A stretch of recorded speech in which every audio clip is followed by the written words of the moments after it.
Assalamu alaikum, everyone. Once, there was a poor man named Ahmed who lived in a small village.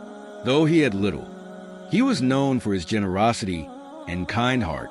He would always share whatever little he had with his neighbors and never turn away anyone in need. One day, as he was walking to the mosque for prayer, Ahmed saw a young boy crying on the side of the road. The boy had lost his money and was afraid to return home.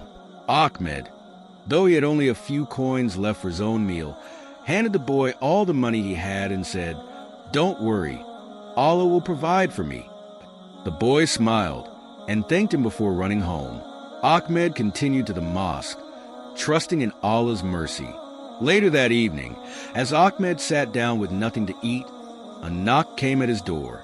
It was a wealthy merchant from the town who had heard of Ahmed's kindness. The merchant had been struggling with his business and asked Ahmed to pray for him. After Ahmed made a heartfelt prayer, the merchant thanked him and left.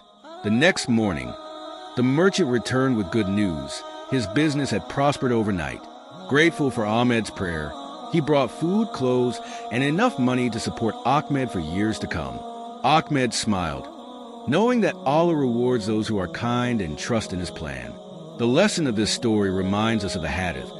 Kindness is a mark of faith, and whoever is not kind has no faith. Muslim, Assalamu alaikum.